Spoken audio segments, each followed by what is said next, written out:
Jahon chempionatidagi mana shu natijaga O'zbekiston terma jamoasi loyiqmidi? Qo'yinglar sal o'zimiz kelib olaylik, borimizni bilaylik, o'rnimizni bilaylik. Umuman sizningcha Cannavaro eng munosiblarini olib ketdimi? 26 talik tarkibga 35 futbolchini sig'dira olmaymiz. Demak, u yoki bu qolib ketishi kerak edi. Jahon chempionatidagi eng chiroyli gollardan biri urildi. O'yin tomonlama pachag'imiz chiqarib tashladi. Yana qanaqa e'tiroz bo'lishi? U bugun bor, ertaga yo'q, kontrakt pulini oladi, ketadi. Va bu jamoa bilan biz qolamiz. Xayrilla Hamidovdek shaxsiyatga ega bo'lgan inson bilan nat'iy gaplashish uchun qanaqa darajada yaqin bo'lish kerak? Uchalamiz 3 xilmiz, 3 xil dunyomiz va uchalamizni birlashtiradigan nuqtalar ham borligi uchun shu qiziqda. O'zi nega aynan futbol plus? Plusi nimasi u? Aqllilik qilib, nimadir nom topib o'tirishimiz hojati yo'q hozir. Nima qilamiz? Tayyorni olib qo'yaylik bo'ldi va plyus tomoni keyin sekin kelib chiqdi. Qanaqa odamsiz? O'zi shaxsiyat nuqtai nazaridan ham ochilib keting. Mendagi bir xodim bilan ishlash oson emas. Siz Real Barsani o'yinini hech sharhladingiz-a? Yo Messichi, yo Ronaldo uchun xafa qilib qo'yaman, aniq 100%. Inson tasavvuridagi asarimni men hayolotdan aynan voqelikka ko'chirgim kelmaydi degan. Siz millioner bo'lganingizda podkast qilmasdingiz. Sizga qiziq emas. Menda ham xuddi shunaqa.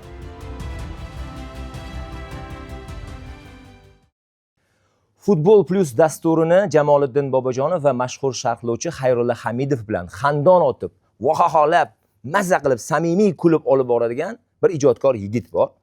Mana shu ijodkor yigitni biz studiyamizga taklif etganmiz. Assalomu alaykum. Alaykum assalom. Jurnalist Bobur Akmalov ko'pchilik uchun, ayniqsa futbol ishqibozlari uchun nihoyatda mashhur personajlardan biri. Biz ularni bugun Rostdan podkastiga taklif etganmiz. Eslatib o'taman, Bobur, Rostdan podkastida taklif etilgan mehmonlarimizdan barchasi faqat rostdan gapirishga va ular bilan faqat to'g'risini gapirishga kelishib olganmiz. Bitta sirni ochaman, Bobur bilan gaplashishdan oldin qanaqa savol bilan ko'proq birinchi bo'lib kirib kelganim yaxshi desa, e'tiboringizga havola dedilar. Lekin baribir Portugaliya O'zbekiston o'yini hozir birinchi darajali futbol muxlislari orasida juda ham bir qizg'in muhokamalarga sabab bo'lyapti desam, Bobur, iltimos futbol haqida kamroq ma'lumot beraylik. Men to'yib ketdim degan gapni gapirdilar. Bu albatta hazil. Lekin baribir Bobur ruslarda bir ibora bor. Как Новый год без Baba Yagi deydi. Bu so'zma so'z tarjima qilinganda yangi yil tomoshalari qanaqa qilib yalmog'iz kampirsiz bo'ladi. To'g'rimi? O'zbekiston mundialga chiqishdan oldingi har bitta o'yinini sharhlagansizlar, muhokama qilgansizlar, yetarli darajada e'tirozlar bo'lgan, murabbiylar almashuviga fikrlar, munosabatlar bo'lgan. O'zi rostini ayting, Jahon chempionatidagi mana shu natijaga O'zbekiston terma jamoasi loyiqmidi? Fikr bor, 48 talik kvota oshirilmaganda O'zbekiston qatnasharmidi degan savollar va buning atrofida munozaralar ko'p. Ehtimol qatnashmasdi. Ehtimol yana qiyinroq bo'lardi, chunki shuncha sikllardan o'tib kelganmiz. Endi fakt shuki qatnasha boshladik va buni o'zi yutuq. Kechagi o'yinni natijasidan men boshqa platformada ham gapirdim. Vahma qilmaslik kerak. Borimiz shu, normal holat, birinchi qatnashish uchun jahonning eng zo'r jamoalaridan biridan 5 ta gol o'tkazib yuborish normal holat. O'yindan oldin kutilmalarimiz juda yuqori bo'lib ketdi. Hamma bayram qildi. Kolumbiyaga bitta urgan golimiz bilan ozgina intensiv o'ynaganimiz hammani aldab qo'ydi. Portugaliya bilan durang, hatto yutuq kuta boshlashdi. Men aytdim boshqa o'sha joyda ham, qo'yinglar sal o'zimiz kelib olaylik, borimizni bilaylik, o'rnimizni bilaylik. Borimiz shu 0.5, ehtimol 0.8 bo'lardi. Qancha vaziyatlardan ura olmadik. Saudiya, Germaniyaga o'xshab. Ha, Portugaliya.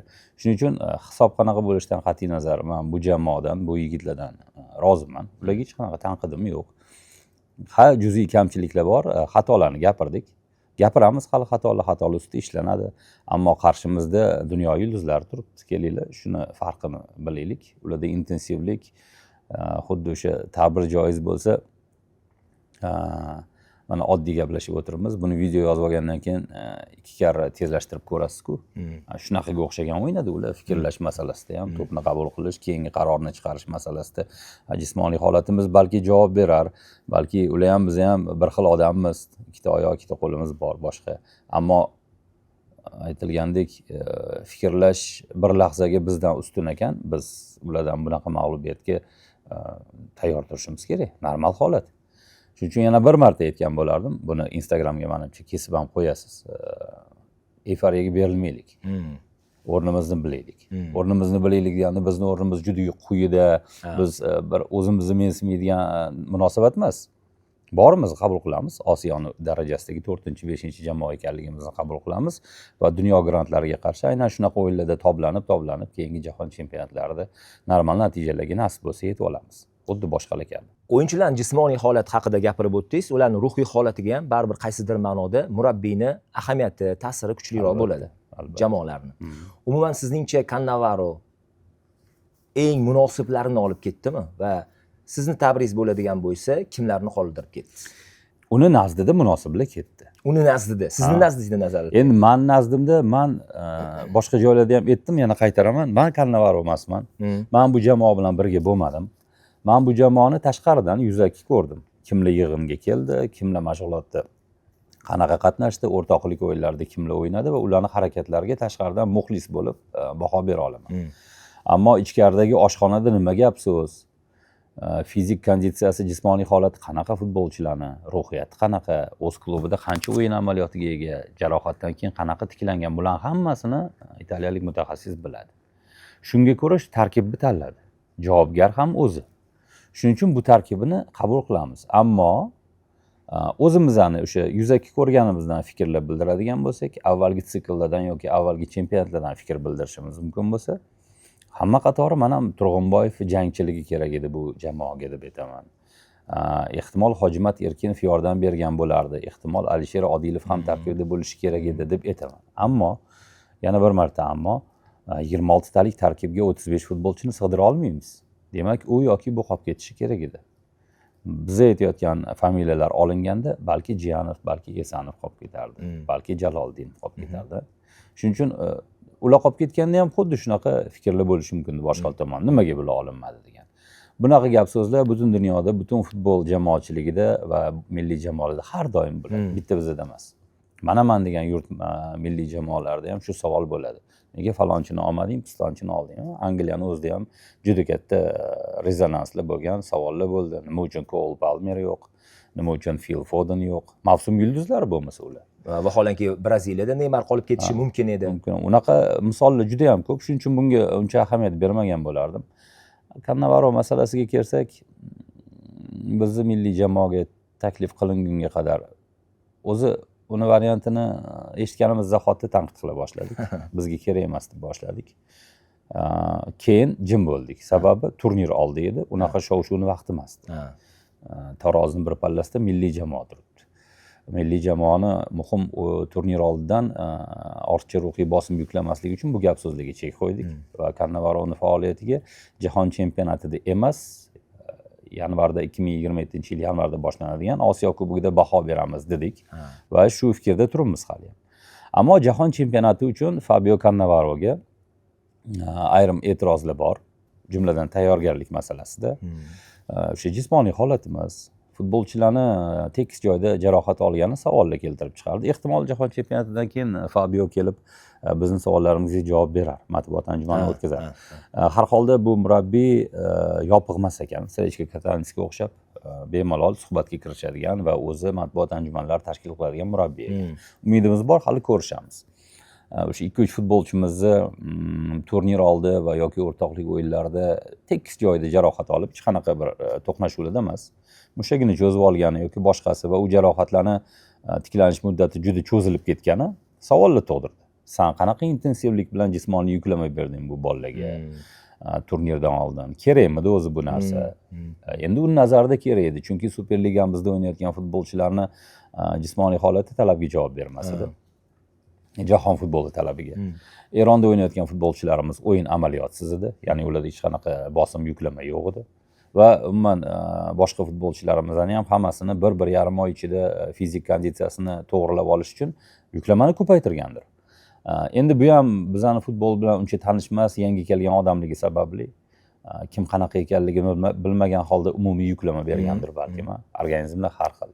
Va buni natijasini biz ko'rdik, aynan shu savollar paydo bo'ldi va o'yinlarga agar juz'iy kamchiliklarga to'xtaladigan bo'lsak, o gap orasida yana qaytarib o'taman. Cannavaro garchi shu paytgacha murabbiylik sohasida katta yutuqlarga erishmagan bo'lsa ham, milliy jamoamizga tayinlanishdan avval biror bir ishni murabbiy sifatida qoyil qilmagan bo'lsa ham, ammo u baribir murabbiy, u baribir mutaxassis. U futbolning ichidagi odam, u sobiq futbolchi va Tabiiyki mandan, falonchidan karrasiga ko'proq bilimga ega bu masalada. Bu boz ustiga bizni bilimimiz sayoz bo'lgandan ham tashqari biz yuzaki qaraymiz hamma narsaga. Tashqaridan qaraymiz. Shuning uchun mana shu tarkibni tanlashdagi, kechagi o'yinlardagi, o'yinchi almashtirishdagi ba'zi savollarimizga unda albatta javob bo'lsa kerak. Bizda savollar tug'iladi, unda javoblar bo'ladi. Bu tabiiy jarayon. Biz muxlis sifatida, mayli jurnalist sifatida bo'lmasa ham muxlis sifatida savol berishga haqqimiz bor. Chunki bu vatanimiz jamoasi. U bugun bor, ertaga yo'q. Kontrakt pulini oladi, ketadi. Va bu jamoa bilan biz qolamiz. Boshqa murabbiy qo'l ostida. O'sha yagona ko'pchilik aytayotgan e'tirozga men ham qo'shilaman. Garchi bu biroz populistik e'tiroz bo'lsa ham, hype e'tiroz bo'lsa ham qo'shilaman. Bunaqa natija bo'lar ekan, bizga Cannavaro shart emas edi-ku, o'zimiz biror qora ko'z bilan borsak ham bo'lardi-ku. Ya'ni biz Cannavarodan albatta bir yutuq, natija kutmadik. Ammo 2 o'yindagi 8 gol o'tkazib yuborishimizni ham kutmadik. 8 ta golni Temur Kapadze ham o'tkaza olardi. Men xuddi shu narsani aytmoqchi edim-da. Boshqa murabbiy ham bemalol o'ynay oladi, chunki Facebookda bir kecha o'yindan keyin xuddi shunaqa hazilomuz bir iboraga ko'zim tushdi. Nega 4 million yevrolik maosh olayotganini endi tushungandekman deyapti bir muxlis Cannavaroni. Chunki Kapadze 2 ta o'yinda 8 ta gol o'tkazib yubormasdi. Bu ham bir qanaqadir bir kulgili-ku. Shu savol, shu asosan shu. Endi bu tanlov bo'lgan. Tanlovni boricha qabul qilamiz va Cannavaroni shartnomasi bitta chempionatli emas, uzoq muddatli. Aytib o'tganimdek, Osiyo Kubogida baho beramiz. Va meni o'zi chempionatdan oldingi bitta gapim bor edi, shu gapimda turaman. Men natijadan emas, mundialda chiroyli o'yinni kutaman jamoadan. Kutgandim.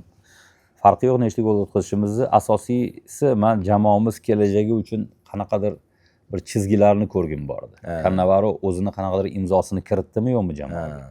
Ertamiz qanaqa bo'ladi? Qaysi yo'nalishda ketamiz? Futbolchilar qanaqa darajada o'sadi? O'yinimiz chiroyli bo'lib, biz butun dunyo ko'z o'ngida chiroyli o'ynab ketgan jamoa sifatida qolishimiz kerak jahon chempionatida.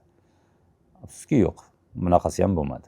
O'yin oldidan bot-bot takrorlangan biz o'yindan zavqlanishimiz kerak degan o'sha mashhur ibora aslida o'zini oqladimi? Umuman o'yinchilar va muxlislar o'yinimizdan zavq olisha oldimi? Albatta yo'q. Kechagi o'yindan ayniqsa. Birinchi o'yindan zavqlandik. Kolumbiya bilan o'yindan bo'laklar, ayrim bo'laklar, har doim emas, butun 90 daqiqa emas, epizodlarda maza qildik. Shu epizodlar bizni aldab qo'ydi. Ya'ni butun muxlislarni aldab qo'ydi va ko'proqni kuta boshlashdi. Bizni yomon aldashibdi birinchi o'yinda. Endi ikkinchi o'yindagi holat, yana o'sha gapni qaytaraman, zavqlana olmaganimizni sababi bu Portugaliya. U yerda 21-asrning mega yulduzi bor. U yerda so'nggi 5 yillik eng zo'r tarkibi bor. 4 yillikmi, deylik. Shuning uchun mana shu omil o'zimizdan kelib chiqib emas, Cannavaroga tanqid va tanbehlarimiz orasida raqibdan kelib chiqib qarasak, hamma narsa osonlashadi. Raqib Portugaliya edi. Raqib Kolumbiya edi. Misol uchun bizga boshqa osonroq guruhlardagi raqiblar kabi tushib qolganda, deylik mana Turkiyaga, Avstraliya bilan Paragvay tushdi va Qo'shma Shtatlar tushdi. Aqalli shunaqa guruhda bo'lganimizda chiranib ko'rsak bo'lardi. Hozir men chiranganimiz bilan boya aytib o'tganimdek boshqa darajada. Xuddi biz kabi qatnashayotgan ilk marotaba jahon chempionatida qatnashayotgan Cabo Verdening Curaçao'li ham yomon qatnashmayapti. Iordaniya ham o'zini qanaqadir jangovar jamoa ko'rsatyapti. Ularni agar qiyosan oladigan bo'lsak, O'zbekiston tan olishimiz kerak. Bizni vatanimiz jamoasi, biz uni qo'llab-quvvatlashimiz kerak. Qay darajada o'rta. Qarang, Portugaliyani har bitta tepayotgan jarima to'plari oldindan ishlangan, o'ylangan edi. Biz faqat qo'limizni bunday ko'taryapmiz-da, jarima. U nimani anglatishini u futbolchilar bilishadi. Aytib o'tganimizdek, men mutaxassis emasman. Siz sharhlovchisiz, jurnalistsiz, to'g'ri. Cannavaro bizga qaraganda 100 chandon, 1000 chandon ko'proq biladi, lekin o'yinda ko'rsatib berish jarayoni bor bu narsani. Ha, endi ko'rsata olmadik. Raqib Portugaliya edi, bizga ko'rsatishga bermadi. Bizda bor masala hozir shu. Ehtimol bu ertaga yaxshilanar. Buning uchun vaqt kerak. Cannavaroga ham, futbolchilarga ham, bizga ham. Bitta xursand qiladigan holat, Cannavaroning tayinlangandan futbolchilarimiz xursand. Ya'ni ular bilan gaplashganimda bu mutaxassisi yondashuvidan, ishidan rozi ekanliklarini aytishgandi. darrov Yevropa farqini sezishgan futbolchilar. Ularni o'ziga normal holatmi? Demak biz nimadandir umid qilsak bo'ladi. Asosiy ish qiladigan futbolchilar. Ularga yoqayotgan bo'lsa, marhamat, zo'r. Keyin ko'ramiz yana. Shuning uchun bahoga shoshilmayman. Bobur, dono xalqimiz bor-da, otlarni kechuvda almashtirmaydi deyishadi. Men aynan Jaloliddin Masharipov masalasi bo'yicha aytayotgan edim. Aynan mundialga borib, u yerda qay darajada, shu darajadagi o'yinchini o'ynatmasdik. Endi Jaloliddin u otimiz suvdan kechib o'ta olmaydigan holatda edi-da. Shuning uchun ilojsiz variant edi bu. Ya'ni Jaloliddinning o'zi ham yerda tayyor bo'lmadi. Uni bel og'rig'i bor. Bu mavzuda rosa ko'p muhokama bo'ldi. Menimcha bu yerda agar Jalol soppa-sog' bo'lsa, hech kim uni almashtirmasdi. Jalol o'yinga tayyor emasdi xolos. Jalol lider, Jalol milliy jamoa uchun ko'p ish qilgan bola. Ammo o'zi ham bu narsani inkor qilmaydi, o'yinga tayyor bo'lmaganini. Bu og'riq bilan qanaqa o'ynash mumkin bunaqa darajadagi o'yinlarda? Uning o'rniga boshqa odam tushib jamoaga ko'proq foyda berishi mumkinligini Cannavaro ham, Masharipov o'zi ham biz ham bilib turibmiz. Men bu savolim bilan aynan muxlislarimiz, tomoshabinlarimiz sizni og'zingizdan eshitishni xohlardim, chunki bu fikrlarni ko'pchilik bu narsada hozir Cannavaroni ayblayapti, Masharipovni o'zlarini nega o'yinga qo'ymaganligi. Ko'pchilikni fikriga ko'ra Cannavaroni to'g'ri qarori edi. Unda boshqa variant yo'q edi. Boshqa qaror yo'q edi. Boshqa odam ham xuddi shu ish qilgan bo'lardi. Jahon chempionatlaridagi hozirgi holatda eng ko'p maosh oluvchi kamsonli murabbiylarning orasida Fabio Cannavaro O'zbekiston milliy terma jamoasini hozirgi holatda jahon chempionatiga yetarli darajada tayyorlay oldimi fikringiz? To'g'ri, bizning asosiy mo'ljalimiz Osiyo Kubogi. Lekin faqat o'yindan zavqlanishga o'rgandikmi? Yo'q, endi tayyorlay oldimmi, yo'qmi degan narsaga men javob berishim shart emas, natijalar ko'rsatib turibdi. O'yin ko'rsatib turibdi. Uning ustiga Cannavaroda boshqa tomoni ham bor, vaqt kam edi, futbolimiz bilan tanishishga yetarlicha vaqt yo'q edi. Endi mana keyingi yanvargacha yetarlicha vaqt bo'ladi. Mana tanishdi, boshlandi. Keyingisida ko'ramiz. O'sha turnirga tayyorlay oldimi, yo'qmi degan savol. Agar u turnirda ham yomon qatnashadigan bo'lsak, 100% aniq bo'ladi, uni javobini berish kerak. Hozircha shoshmaymiz. Portugaliya darvozasiga jahon chempionatidagi hozirgi holatda aytib o'tiryapman. Jahon chempionatidagi eng chiroyli gollardan biri urildi va u hisobga olinmadi. Savol, fol bor edi. Fol bor edi. 100% fol bor. Buni muxlislarimiz eshitishini xohlardim. U ko'pchilik eshitib ham bo'ldi menimcha. Ko'pchilikning fikri ham shunaqa. Ha, afsuski. Lekin qoida hammaga barobarda. Endi biz muxlislik qilib tan olishimiz shuni hisoblab olsa bo'lardi-yu, ko'z yumib. Endi bu futbol emas. Bu boshqacha qarash. Hisoblab olsa bo'lardi. Ko'cha futbolda ham qancha goldan hisoblab olish mumkin. Var aralashib turibdi u yerda, endi nima qilamiz? Gol chiroyli kiritildi, zo'r, gap yo'q. Ammo foldan keyinda. Endi bir tomoni ham bor-da o'yinda. Portugaliya O'zbekiston o'yini juda ham katta bir muhokamalarga hali sabab ham bo'ladi. Hozirdan boshlab burji juda ham rivojlanib ketyapti. Portugaliyaliklarni arablarga xos hiyla ko'rsatgani, o'yinchilarni provokatsiya qilgani, sal teksa ham yig'ilib jarima ishlashga harakat qilgani ijtimoiy tarmoqlarda hozir muhokama bo'lyapti. Bu aslida ham shunaqamidi yoki yutqizgan terma jamoa bizniki bo'lgani uchun bizga boshqacha tuyulyapti? Shunaqa tuyulyapti. Bunaqa emas. Yevropada, nafaqat Yevropada, futbol bu ichidagi mug'ombirlik bo'lgan bir sport turi. Albatta bundan istalgan jamoa foydalanishga harakat qiladi. Nafaqat Portugaliya, boshqa hammasi. Sal tesiga qilib tushish yoki men kecha unaqa bir simulyatsiyani ko'rganim yo'q. Normal holat. Ayniqsa Ronaldoning yotgan holatini ko'p aniqlashyapti. Biznikilar ham o'rganishsin, jamoasi uchun foydali joyda, kerak joyda yiqilib berishni o'rganishsin. Eshitdinglar. Futbolning bir qismi bo'lgandan keyin qanaqa simulyatsiya? Endi arab futbolida bu narsa haddidan oshib ketganda. Futbol o'ynamaydi ular. Shuning uchun bizga shunaqa yomon tuyulardi. Yevropa futbolida ular faqat yotib olib o'yin cho'zgani yo'q. O'yin tomonlama pachag'imiz chiqarib tashladi. Yana qanaqa e'tiroz bo'lishi mumkin? Martinesni Portugaliya terma jamoasi murabbiyligidan haydalishdan, Ronaldoni esa ichki parokandalik sababchi sifatida ayblashdan asrab qolgan o'yin natijasi. Cannavaroni tarkibga kiritgan o'zgartirishlari natijasi emasmidi aslida? Ya'ni Kolumbiyaga qarshi tushgan asosiy tarkibdagi 3 ta o'yinchini tushirmadi-da. Aynan o'sha tushirgan 3 ta o'yinchidan ikkitasi muvaffaqiyatsiz bo'lib chiqdi. Portugaliya. Endi buni ham ko'p muhokama qilish mumkin. Cannavaro Hamrobekov tiklagandan keyin markazga boshqa kimni qo'ysin, boshqa variant bo'lmasa. O'zi ham bildi, bir taymga yetdi u bola, uni xatosi bilan gol urildi. Darhol almashtirdi birinchi taymdan keyin. Hech qaysi murabbiy chiqarayotgan futbolchisi yomon o'yinga kirishadi deb o'ylamaydi. Siz zaxiradan qo'shgan futbolchi yaxshi o'ynasa, siz yutug'ingiz. Lekin yomon o'ynasa, malomatga qolib ketasiz. Endi bu futbolda. Futbol.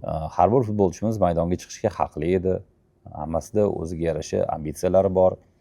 Tarkib masalasida istalgancha u yoqqa bu yoqqa fikr bildirish mumkin, ammo yana o'sha aytaman, futbolchilarni o'yinga qanchalik tayyorligini, kimni qanaqa holatdaligini Cannavaro yaxshi bilardi. Shuning uchun shunaqa tarkibni tanlagan. Normal holat bu. Xatolari esa nafaqat kechagi o'yinda kimdir chiqqanida, yangi futbolchilarimizda birinchi o'yinda ham bo'ldi. Deyarli hammada bo'ldi xato. Agar detallar bilan maydalashib, agar tekshiradigan bo'lsak, 11 futbolchidan xato topamiz. Endi kimdadir ko'proq, kimdadir kamroq. Va murabbiylardan ham xato topamiz. Bobur, yana ham erkinlashamiz. Podkastimizning bu qismidan boshlab Portugaliya O'zbekiston mavzusini yopib, endi shaxsiyat, hayolat dunyosiga va ishiga qaytamiz Boburni. Mana shu joyda suhbatimiz qiziq bo'layotgan bo'lsa, yoqtirmani bosib qo'yishinglarni va o'zingizlarning fikringlarni, munosabatinglarni, o'yin haqidagi va umuman bugungi podkastimiz haqidagi munosabatinglarni bildirishinglar mumkin. Men Bobur sizni podkastingizga havasim keladi, rost aytgasim. Bugun ham bir suhbatdan oldin siz bilan suhbatga tayyorlanish uchun ko'rib olsam, kim bilan suhbatga chaqiradigan bo'lsam, tayyorgarlik ko'rib olaman. U qanaqa shaxsiyatda, qanaqa savollarni yaxshi ko'radi, nimani ko'proq qiziqishi bildiradi. Qarasam, joyi o'zi qolmabdi-yu reklamaga. Hamma yoq reklama bo'lib ketibdi-yu. Baraka topkurlar, podkastimizdan ko'rayotgan bo'lsanglar, bizani ham xuddi shunaqa podkastimizni Bobur podkastiga o'xshagan, o'sha suhbatiga o'xshagan qiziqarli qilishimiz va o'zingizlarni bemalol reklamanglarni berishinglar mumkin. Bemalol shu joyga kelgan paytida biz qo'yib yuborishimiz ham mumkin. Kim o'zini qiziqtirgan reklamalari bo'ladigan bo'lsa, murojaat qilishinglar mumkin. Quyida raqam qoldiryapman. Haligi reklama masalasidan o'zingizning podkastingiz mavzusiga o'taman. Xayrilla Hamidovni ancha yildan beri qadrdonimiz, ular bilan ham do'stona, aka-ukadek munosabatda bo'lamiz. Podkastni chaqirgan paytimda o'tgan safar muxlislarimiz tomosha qilishdi. Uchalovilar, uchovlon ajralmas bir jamoa ekanligini, ayniqsa o'sha sizni podkastingizga chaqirilgandan keyin o'zini har doimgi faoliyatidan mazza qilib, xaxolab, kulib, mazza qilib kelishini gapirib o'tdilar va hozirgi paytda reklamalar ko'p bo'lgani uchun tez-tez chaqirilyapman dedilar. Endi ular ham ba'zi qanaqadir moddiy tomondan faoliyatlariga kerakli bo'ladi. Savolim shundan iboratki, o'sha joyda bir qiziq gapni gapirdilar. Ko'rishsin, agar ko'rmagan bo'lsa, Xayrilla Hamidov bilan bo'lgan suhbatimizni. Bobur biz bilan yoshi bab-baravar bo'lsa ham, bo'lmasa ham nattiy gaplashadi dedilar. Xayrilla Hamidovdek shaxsiyatga ega bo'lgan inson bilan nattiy gaplash uchun qanaqa darajada yaqin bo'lish kerak? Mana sinfdoshlaringiz bo'ladi-yu, yoshlikdan tepishib katta bo'lgan. Ularni so'ksangiz ham sizni bor qabul qiladi, bor holicha. Endi bu natini sal boshqacharoq tarafi bor. Biz Xayrilla bilan odob doirasida baribir. Juda bir so'kishib, bir-birimizni haqorat qilamiz. Sinfdoshlarga o'xshab emas. Yoshimizda farq bor. Xayrilla akam mendan yetarli darajada katta, Jamol akam ham katta. Ular bilan o'sha natini siz variantida gaplashaman. Men ham masalan Xayrilla akam bilan darrov kichkinaligimda tanishib qolmaganman. Havas qilib yurganman u odamga. O'sha xolislik sarini eshitib yurgan paytlarim bo'lgan. Shundan havas qilib yurganman. Keyin Sharqlarda va nasib qildi, bir taqdir bizani uchrashtirdi. Meni cho'rtga sarroqligim, meni primoy deydi ruschasiga.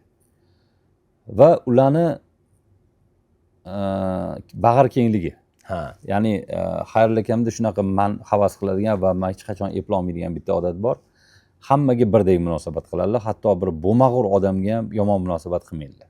Hamma bilan iloji boricha o'sha yaxshi halim munosabatda bo'ladilar, to'g'ri tushunishga harakat qiladilar va to'g'ri yo'llashga harakat qiladilar va yana bitta tomoni o'rni kelganda maqtab qo'ying. Endi maqtash ham shart emas o'zi odamni. Bir marta hech qachon necha yil tanish bo'lsam, bir yarim og'iz gap bilan bo'lsa ham birovni g'iybat qilish yo'q tursin, muhokama qilganlarni eshitmaganman. Nimadir nojo'ya gap ketsa, kimdir haqda indamay qo'ya qoladilar. Qo'shilmaydilar u suhbatga. Mana shunga men havas qilaman. Shunaqa bo'lishni xohlayman aslida.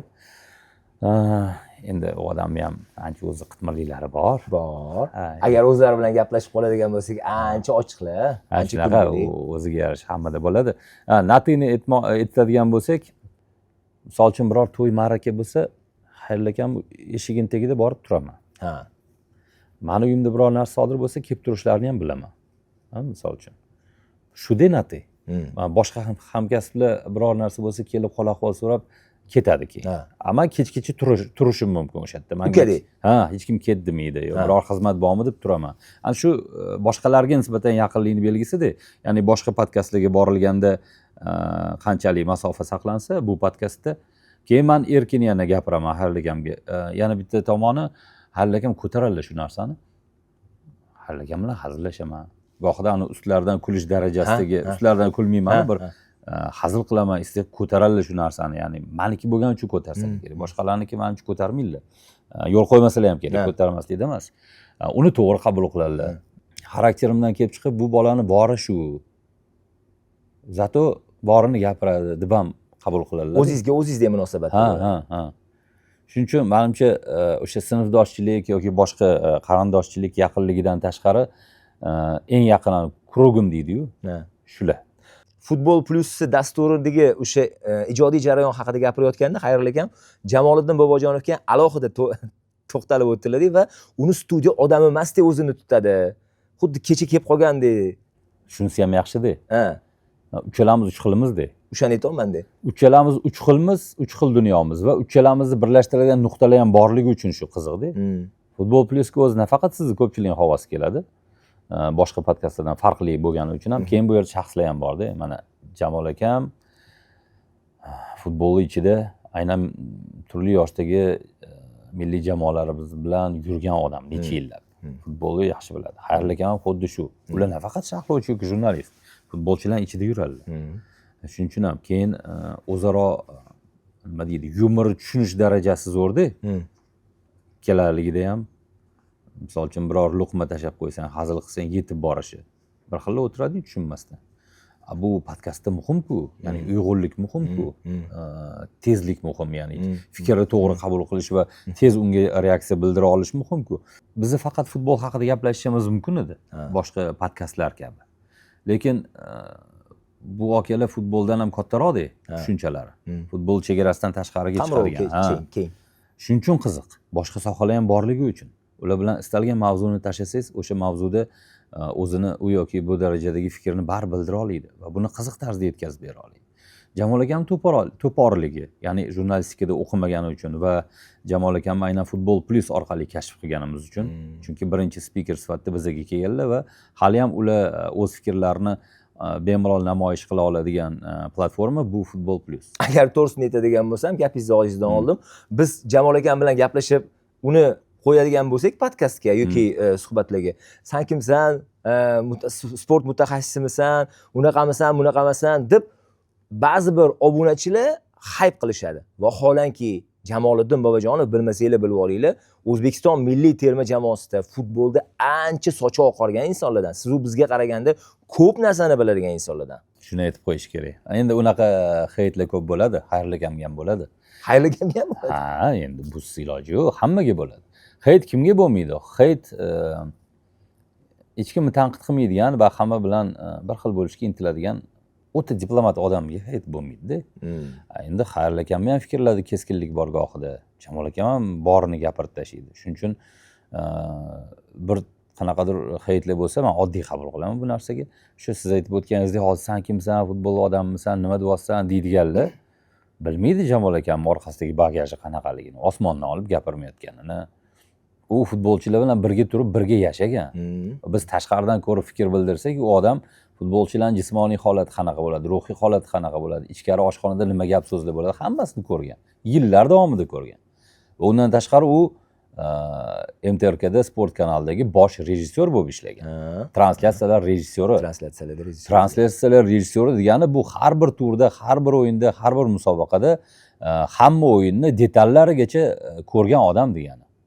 Shuning uchun bu nafaqat o'yinni, o'yin oldi jarayonlarini ham, matbuot anjumanlari, mix zona, ichkari kiyim almashtirish xonasi-yu, hakamlar-u hamma narsani detallarigacha bilgan odam degan. Shuning uchun osmondan olib gapirmaydigan, tajribasidan kelib chiqib gapiradigan odamga hayt qilayotganlar e'tibor berishga ham arzimaydi. Bobur, Xayrulakamchalik Jamol akamga hazil qila olmaysiz? Rostini ayting. Yo'q, Jamol akamga hazil qila olmaslik. Xarakterlar nuqtai nazaridan hazil qila olamiz. Faqat ular tez yonib ketadi. Yonib ketib Ha, qoladi. munosabat har xilda. Ha. Hammaga ham bir xil qila olmaysiz-ku. Ha. Uyingizda ham bitta o'g'lingiz boshqacha, ikkinchisi boshqacha. Aniga ehtiyot bo'linglar deb qo'yasiz-ku masalan. Jamol aka ham shudek, masalan, jahli burun uchida turadigan odam. Darrov masalan yonib ketib qoladilar. Deylik, Xayrul akam yonishlari ancha qiyin, ammo bitta yonsalar u yomon yonadi. Shuning uchun boshqacharoq munosabat bo'ladi, ehtiyotkorroq, ochiqroq. Lekin o'rni kelganda teskarisi ham bo'lishi mumkin, kayfiyatga qarab. Bobur, shu bog'lovchi zvino bo'lishingiz, bu Xayrul akamning ta'birlari, Bobur bog'lovchi zvino o'sha jarayonimizda dedilar. Yillar davomida shakllangan tajribami yoki o'zingizni bir Agar zerikarli olib borsam, bu podkast uzoqqa bormasdi, bu efir.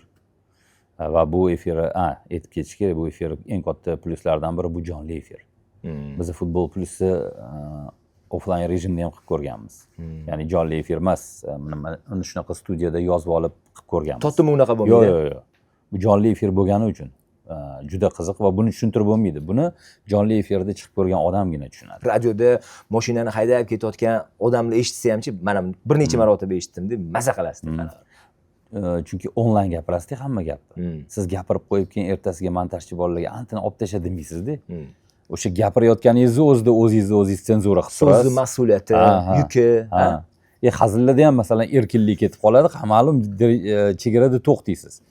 Montajda boshqa, yozib olinayotganini his qilganingizni o'zi sizni boshqacha bir nastroy beradi sizga. Ong osti faoliyatingizga boshqacha bir fikr beradi. Haligi aytib o'tganimizdek, yana reklama masalasiga qaytamiz. Xayrul akam shu darajaga ham aytib ketdilarki, Bobur juda ham qitmir dedilar. Reklama masalasiga to'xtalib o'tganimizdan keyin oxirgi paytda shu darajada ko'p reklama qilyapsizki, hattoki o'sha qimirlamaydiganni qimirlatadigan darajada.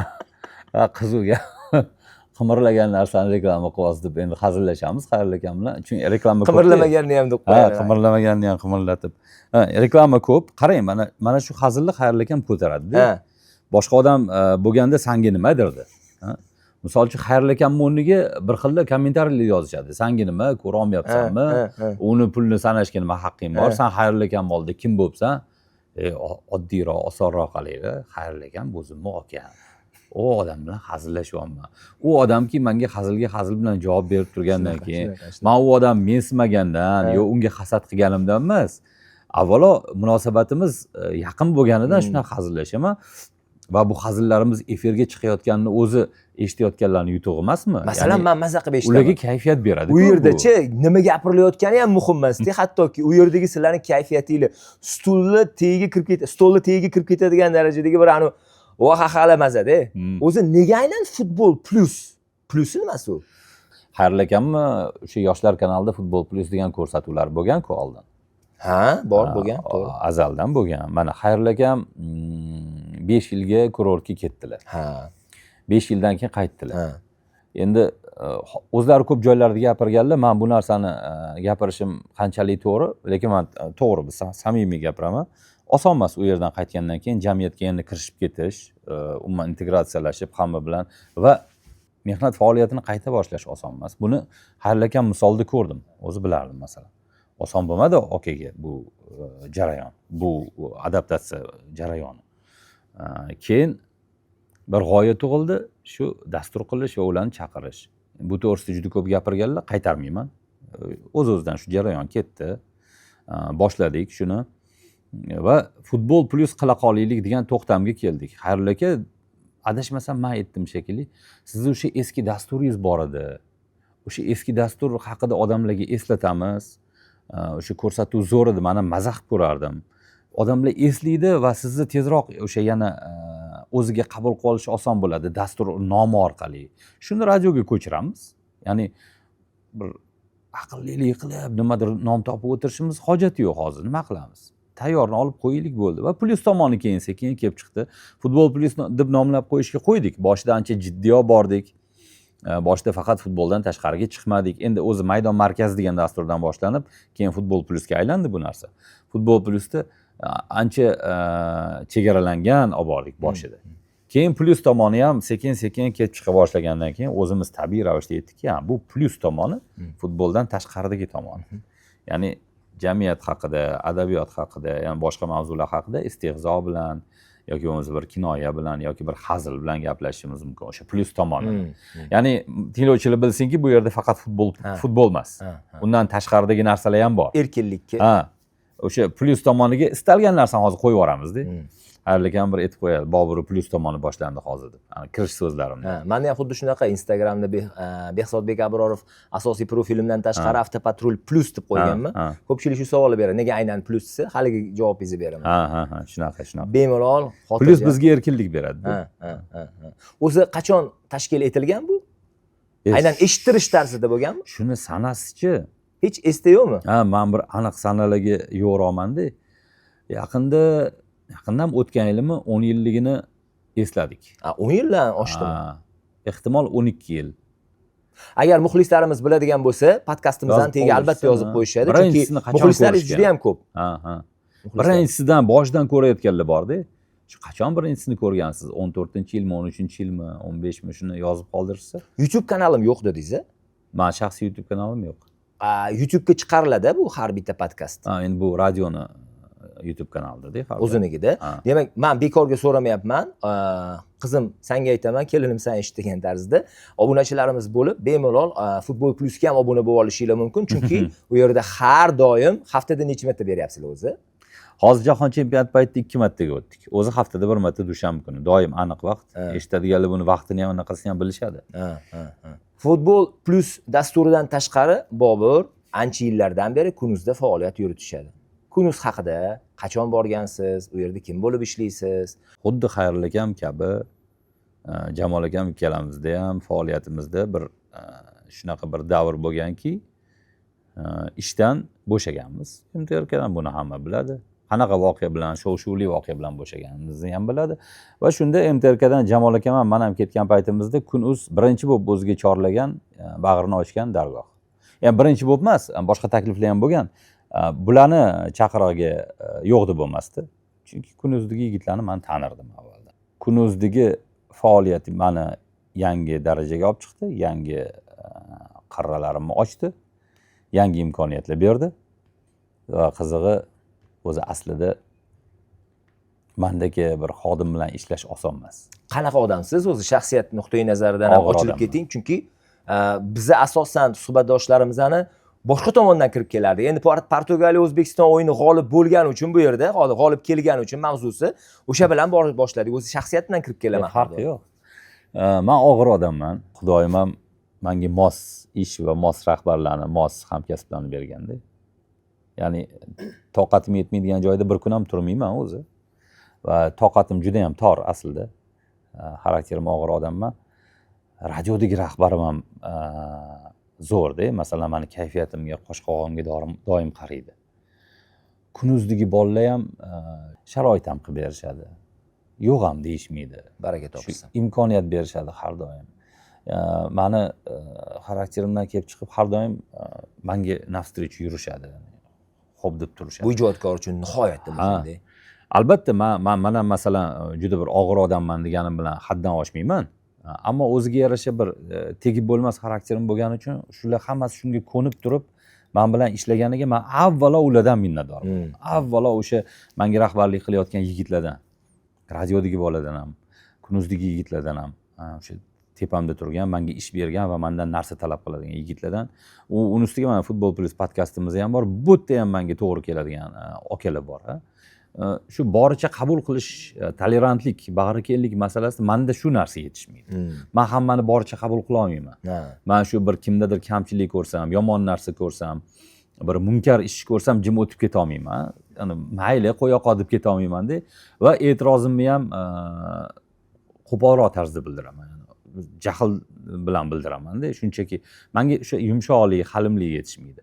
Shukrki atrofimda shunaqa odamlar bor. Shunaqa odamlar yig'ilgan va shu balans bo'lib ketadi deb o'ylayman. Plus va minus. Men ularga juda katta rahmat aytaman. Shu darajada o'tirishim, shu darajada, avvalo Allohning fazli bu. Ammo yerdagi sababchilarga ham rahmat aytib qo'ymoqchiman-da. Bu Bobirjonni haqiqatdan chin dildan samimiy priznание deydi ruslarda. Xuddi shu narsasi edi. Instagramda ham ancha faolsiz. Yo'q. Aksincha. Instagramdan shu Menga paytgacha nimagadir algoritmda juda ko'p chiqib kelyapti-da. ha, Demak, bitta narsani qaraganim, o'rganganim sari Balki, o'tib oladi, balki, shunaqa balki. bo'lsa kerak. o'zi unchalik yoqtirmasdim Instagramni. Men ham shunaqa. Haligacha ham unaqa yoqtirmayman. Instagramni parallel olam deb hisoblayman. Bu meni darajam emas deb hisoblaysizmi? Yo'q, parallel olam bor narsani ko'rsatmaydigan olam, Ha. odamlar zaharlaydigan olam deb hisoblayman. Ya'ni u yerda ko'pincha pafos, o'sha o'zida Hayt. yo'q narsani ko'rsatish, yaltir-yultir hayot va hokazo. Qancha oddiy kontent bo'lsa, odam shuncha qiziqib ko'radi.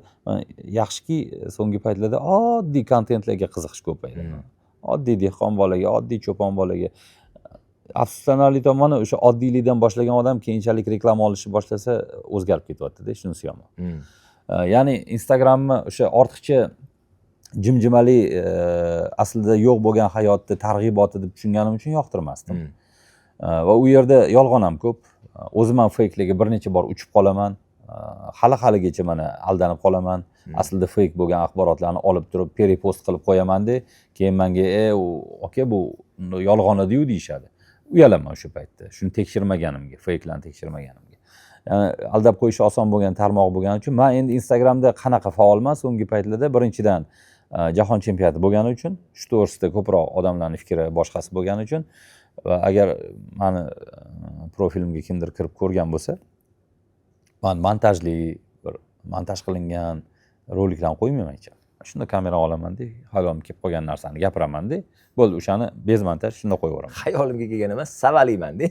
Ha, shunaqasi ham bo'ladi. Ko'chada masalan ko'rib qolsam, biror noto'g'ri ishni videoga olib turib, mana shu shunaqa ish bo'layotgan.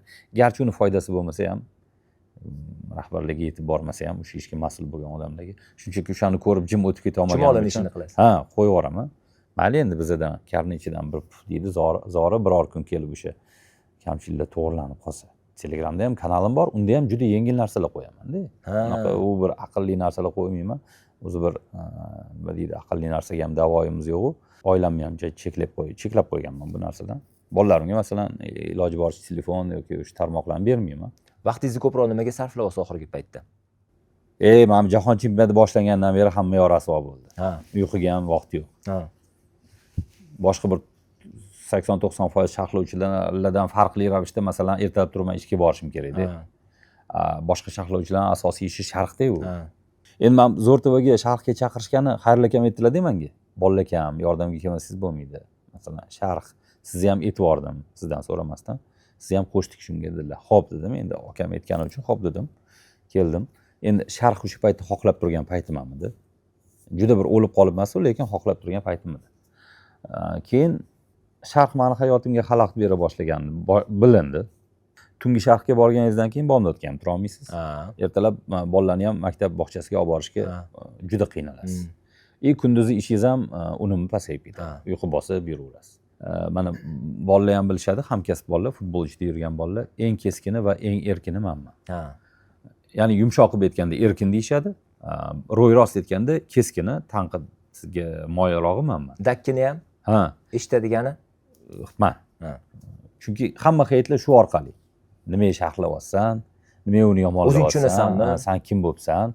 Sen o'zingning ishingni qilgan. Sen sharhingni eshitib bo'lmaydi. Qusib o'rgim kelyapti. Futboldan ko'nglim aynib ketyapti. Balobatda. Bor shunaqa narsalar. Ularni ham to'g'ri qabul qilaman. Hammaga ham birdek yoqib bo'lmaydi. Mana degan men akalarda ham hayot bor deydi. Shuning uchun bu oddiy hol. Kasbimizni bir anaqa va o'zimni zo'r sharhlovchi deb bilmayman.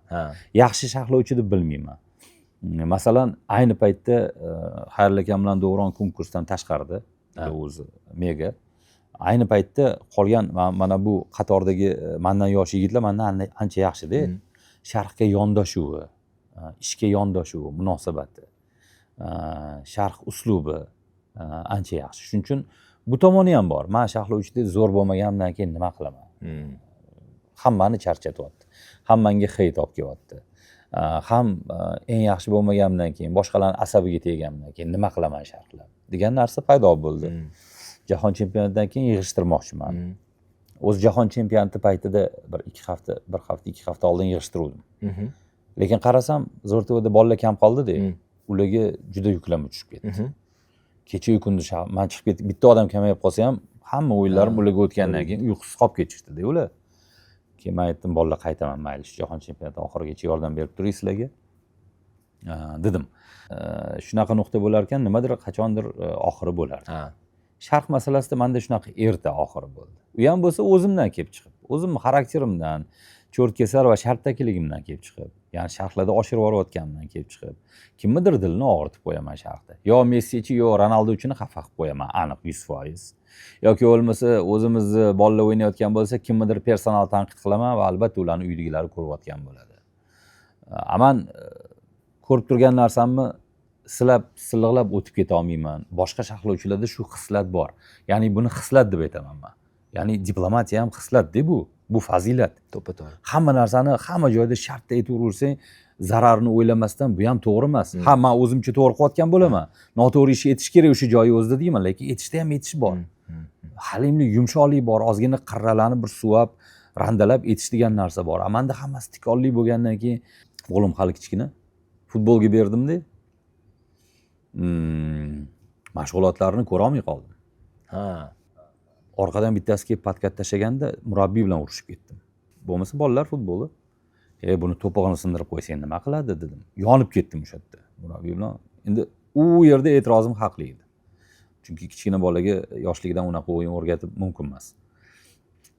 Keyin qarasam uni mashg'ulotlari, keyin boshqa maktablar bilan o'zaro o'ynab turishadi. Umuman kuzata olmayman o'yinlarni. Nina ustida o'tirgandek o'tiraman. Shunda o'yladim. Futbolchini ota-onasiga naqadar qiyin. Maydonda o'ynayotgan futbolchini. Oson emas. Men o'g'limga shunchalik mashg'ulotda o'zida perejvat qilyapman, hali kuyinib ketyapman. Katta o'yinlarda bolasi jarohat olsa qanaqa o'tiradi ona? O'zingizdan sezdingiz. Shundoq o'tkazdim o'zimdan, butunlay o'tkazdim. Haligi men tanqid qilgan nomma-nom futbolchilar birma-bir esimga tushdi. Falonchining oyisi nima deb o'yladi ekan? Pistonchining adasi nima deb o'yladi ekan? Qanaqa holatda bo'ldi ekan u? O'g'li xato qilganini ko'rib turibdi, lekin uni sharhlovchi butun O'zbekistonga yana bir bor ta'kidlab, o'g'lini masalan ularni ko'zida endi yerga urishdi va ota-ona menga nisbatan qanaqa fikrda qoladi? Va jamoatchilik fikrini sharhlovchi shakllantirib qo'yadi-yu. U futbolchini faoliyatiga nuqta qo'yib qo'yishim mumkin-ku, agar og'irroq gapirib yuborsam. Ruhiy zarba bo'lishi mumkin. U zarba bo'ladi-yu. Masalan, ertaga misol uchun Xayrilla akamni mashhur Lutfulla To'rayev qilgan fintiga mashhur bir anaqasi bor. Lutfulla To'rayev hatto Neymarda ham bu fint yo'q degan joyi bor. U endi hazilomuz. Lutfulla ham, uni atrofidagi odamlar ham buni Xayrilla akam bilan to'g'ri qabul qilishgan, yumor qilib olib ketishgan va qolaversa gapirayotgan odamni ham daraja vazni bor-da. Xayrilla akam gapirgan gapni men gapirsam o'tmasligi mumkin. Men kimman? Misol uchun. Din uchun, ummat uchun, xalq uchun, jamiyat uchun Xayrilla akam qilgan ishni mingdan birini qildimmi, yo'qmi? Va u gapni gapirishga, unaqa hazil qilishga, u hazilni boshqalar to'g'ri tushunishiga Xayrilla akamda ko'proq bir haqlilik bor-da. To'g'ri. Menchi. Shuning uchun meniki juda tikonli va birovlarning diliga ozor beradigan, xafa qilib qo'yadigan bo'lganim uchun ham shu tomonlarni o'ylab, o'sha yuqorida aytib o'tgan hamma aspektlarni jamladimda, men sharqdan ketishim kerak degan fikr keldi. Xayol keldi. Mani o'sha boshlovchiligim, jurnalistligim, jamiyatdagi mayda-chuyda narsalarni yoki o'sha ayrim kamchiliklarni olib chiqib yurganim ko'proq foyda keltirayotgan ekan. Yoki hech bo'lmasa o'sha xorijiy xabarlarni o'qib berib turganim ham odamlarga yetarli, o'sha xolisona xabarlarni yetkazib turganimizni o'zi ham yetarli ekan va u ishim foydaliroq ekan. O'zim uchun ham, xalq uchun ham. Sharhlovchilikdan ko'ra. Sharhlovchilik bir nojiddiy ish demoqchi emasman. Kerakli narsa. Nojiddiy degan desam qolgan hamma hamkasblarimni hozir ishini pushga chiqarib qo'yaman. Ammo men yetib keldim. Shu hamma jihatlar bir bo'lib men yetib keldim. Ya'ni yetib kelganimni ham asosiy sababchisi o'zimman. Xarakter. Negativ. Negativ deganda o'sha darhol xatoni ko'rib, o'sha joyi o'zida so'z bilan jazolab ketish istagi. Bu meni qusurim. Va bu qusur bilan men sharhlovchi bo'lmasligim kerak deb o'ylayman. Tomoshabinlarimiz orasida shubhasiz 100% sizning muxlislaringiz bor. Albatta, siz ham fikringiz muhim. Mana shu podkastdagi o'zinglarning fikringlarni qoldiringlar. Bobur Akmalovni Sharqdan ketishini siz ham xohlaysizmi? O. Agar yo'q bo'ladigan bo'lsa, nega? Yozib qo'yinglar, chunki har bitta o'zini muxlisi, o'zini kumiri bo'ladi yoki sharhlovchisi bo'ladi. Masalan, kimdirga Mirzahakim To'xtamirzayev juda ham yoqib tushishi va uni sharhlari haqiqatan ham ko'ngildan joy olgan bo'lishi va necha yillar davomida ularning sharhlarini berilmayotganini mana nihoyat Sport telekanalida Portugaliya O'zbekiston o'yinidan keyin fikrlarini bilib oldik.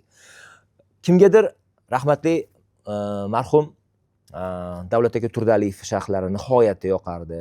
O'zbekiston o'ynaganida bir boshqacha bir hayajon bilan kutib olishardi o'sha o'yinlarni. Hurmatli teletomoshabinlar, O'zbekiston deylik Yaponiya uchrashuvi, o'sha paytda bir 8-1 ga 6-3 ga Yaponiyaga yutqizgan paytlarida ham o'sha sharhlar qolganda qulog'imizda.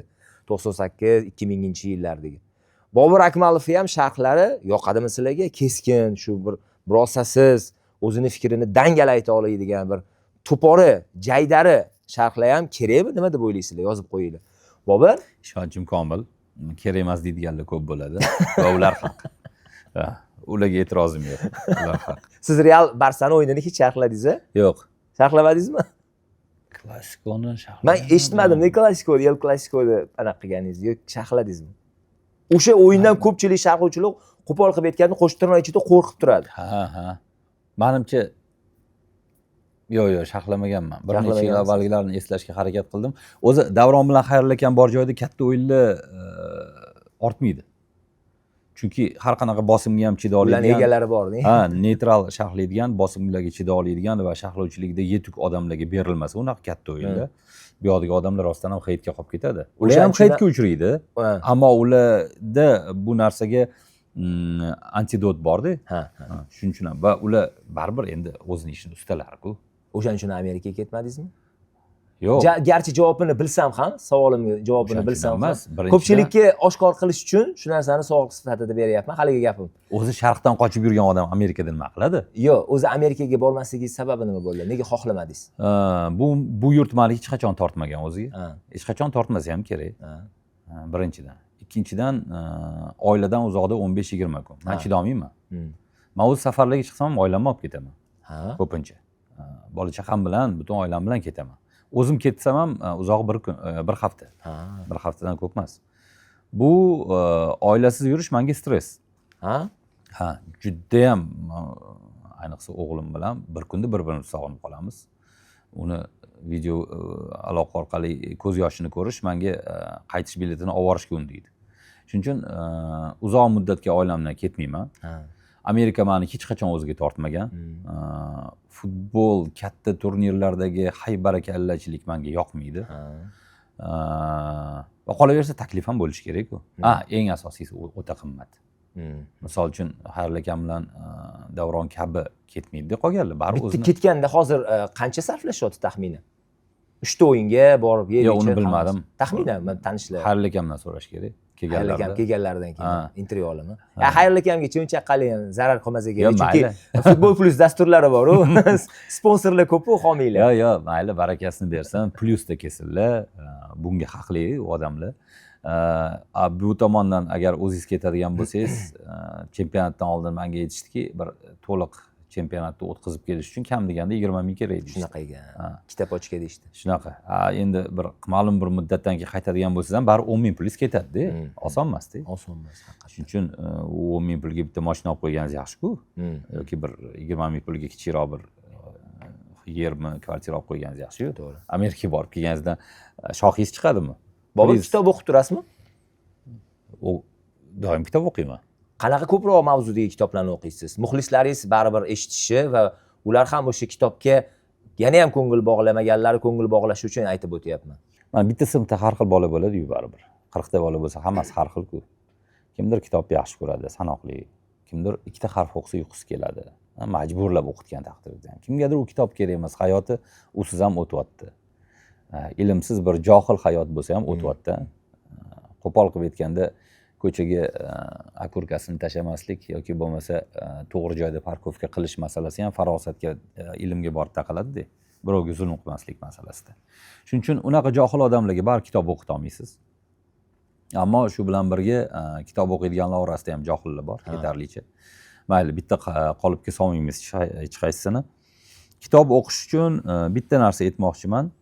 Siz telefonda ko'rayotgan reelslar, siz YouTube'da ko'rayotgan videolar, siz ko'rayotgan podkastlar, televizordagi ko'rsatuvlar yoki bo'lmasa serial, film, ishoning, o'qigan kitobingiz o'sha hammasini yig'ishtirib kelganda sizga kattaroq narsa beradi. Ya'ni qanaqa tomondan narsa beradi? Siz ta'bir joiz bo'lsa, hayotingizda bir marta bo'lsa ham rangli tush ko'rgan bo'lsangiz va u tushlarda yoki bo'lmasa uchib yurganingizni, butun yer ustidan uchib yurib chiroyli manzaralarni ko'rgan bir tushlaringiz hamma odamda bo'lsa kerak, bir marta bo'lsa ham. Ya'ni kayfiyat zo'r bo'lib uyg'onadi va tushingiz davomiga ko'zingiz yummasdi. Qani uchun davom bo'lsa. Ishoning, mana shu xayoliy tasavvur kitob o'qiganingizda sizni boshqa darajaga olib chiqayotganini his qilib turasiz. Ya'ni siz filmni miyada yaratasiz. Siz ko'rayotgan manaman degan action Hollywoodda biror bir filmdan-da ko'ra kitobdan ko'proq taassurot olasiz. O'qish jarayonida siz o'sha kitobdagi butun jarayonni, vaziyatlarni, holatlarni, voqealarni miyangizda o'zingiz individual shakllantirganingiz uchun bundan maza qilasiz. Va aytib o'tganimdek, eng qimmat filmdan ham qimmatliroq va rang-barangroq narsa his qilasiz. O'zingiz film chizasiz miyangizda. Shuning uchun bir marta o'qib ko'ring. Hozir o'qiyotganlarga targ'ibot emas bu, ular shundoq ham biladi. Bir marta yaxshi kitobni o'qib ko'ring. Yaxshi kitob ham muhimda. Birinchi kitobni o'zida nima deydi? Kitobdan ko'ngli qolib ketishi mumkin odam. Kitob degani qismi bo'ladi-da. Yo'q, kitob deganing shumi deydi-da. Mana dastlab ayrim kitoblar o'ziga tortmaydi dastlabki sahifalardan. Sekin voqealar rivojlanib boradi-yu. Kitobni o'qimoqchi bo'lgan, ammo o'zini majburlay olmayotgan, zerikayotgan, dangasalik qilayotgan odamga kitob olamiga kirib olish uchun birinchi asarni taqdim qilish ham to'g'ri-da, to'g'ri ko'rsatish kerak-da. Qaysi asarni o'qisangiz maza qilib olasiz va kitobga mehr uyg'onadi. Bir sayozroq asar berib qo'ysangiz bo'ldi, u kitobdan butun umr sovib ketadi. Kitob deganing shumidi? Xuddi aytib o'tganingizdek, Da Vinci siri degan kitobni o'qish jarayonimda uni kino asari bir necha yildan keyin ko'rsatildi.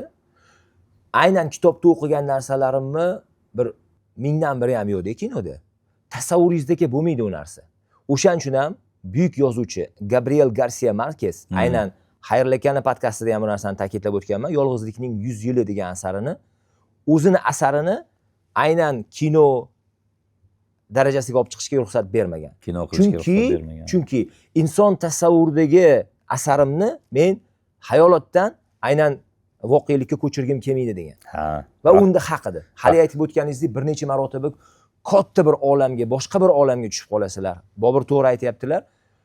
Siz agar mutlaqo kitob o'qimagan bo'lsangiz, bitta yaxshi kitobni olib o'qib ko'rish kerak va o'sha kitobga kirgandan keyin mutlaqo boshqa dunyoga kirib ketishadi. Men ijtimoiy tarmoqlarning eng xavfli, eng zararli tomoni ham shunda bo'lyaptiki, katta qamrovdagi narsalarni 1 minut, 1,5 minutda qabul qilishga o'rgatyapti. Bu nihoyatda noto'g'ri narsa.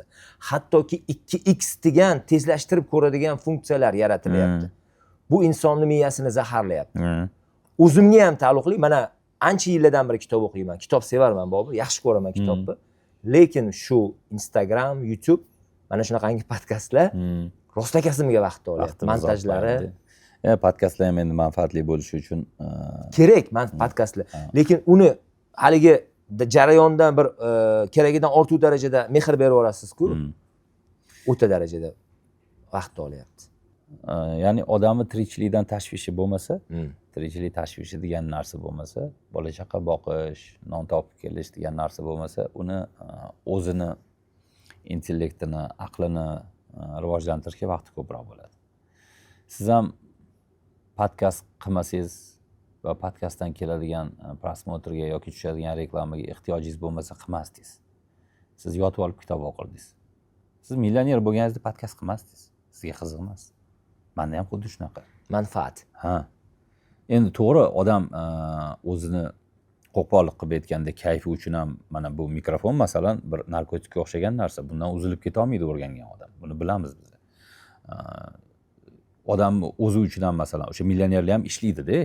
Turib papkasini ko'tarib ofisiga borib keladi. Ya'ni pulim ko'p ekanu deb kunduzgi kun uyda uxlab yotmaydi, ovqat yeb yotmaydi, ishlaydi. Ya'ni odam jamiyatdagi bir maxluq bo'lgandan keyin u jarayonlarda ishtirok etib turmasa, mog'orlab qoladi. Bu tomondan ishlash boshqa, ammo tirikchilik tashvishi bilan ishlash boshqa-da. O'sha gapni ma'nosi shunda keyinchalik tushunib yetdimki, haqiqatda vaqtimiz bo'lganda ko'proq kitob o'qirdik va yuksalardik bu masalada. Lekin bizni tirikchilik tashvishi bilan band qilib qo'yilgandan keyin asosan, ya'ni qancha ishlasangiz ham yetmaydi-da. Bir tomondan bu tashqi omillarga bog'laysiz, inflyatsiya, hamma narsa qimmat bo'lib ketdi, bunaqasi bo'lmasmidi, u bu deysiz. Boshqa tomondan o'zimizni nafsimiz, ya'ni to'ymasligimiz, misol uchun payg'ambarimiz sollallohu alayhi vasallam ham aytganlar-ku, masalan, bir odam zoti to'ymaydi. Bir vodiy oltin bersang, ikkinchi vodiy oltinni xohlaydi. Shuning uchun o'zimiz to'ymasligimizda ham bor gap bu narsa. Misol uchun yonib yotibdi, hozir mana shu montajimni bitirishim kerak deb kelamiz-ku, lekin ikki varaq kitob o'qib qo'yishga o'sha vaqtda ajrata olmaymiz-da. Kamchiligimiz, ko'pchiligimizda. Bir-biriga xalaqit qilgani uchun ham men yotib olib kitob o'qisam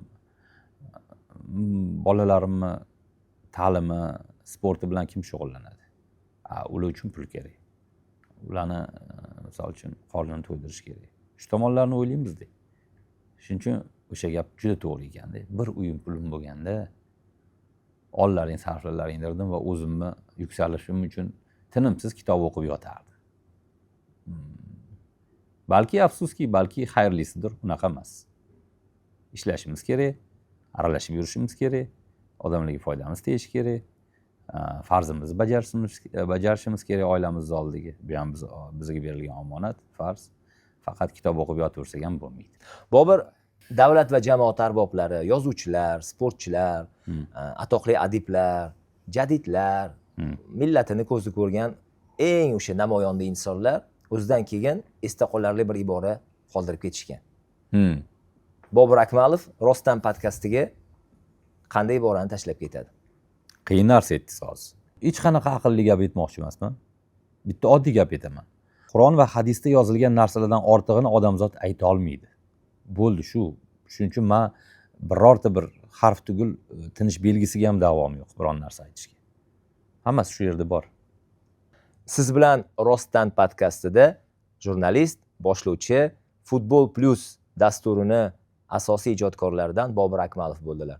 Bobur, ijodiy faoliyatingizga rivojlar tilaymiz. Rahmat. Qaysi soha, qaysi yo'nalishda bo'lishingizdan qat'iy nazar O'zbekistonni taraqqiyoti, ravnaqi, xalqimizning farovonligi va albatta sportimizning rivoji uchun qilayotgan harakatlaringizni bo'shashtirmaysiz degan umiddamiz. Rahmat. Ishingizga rivoj bersin.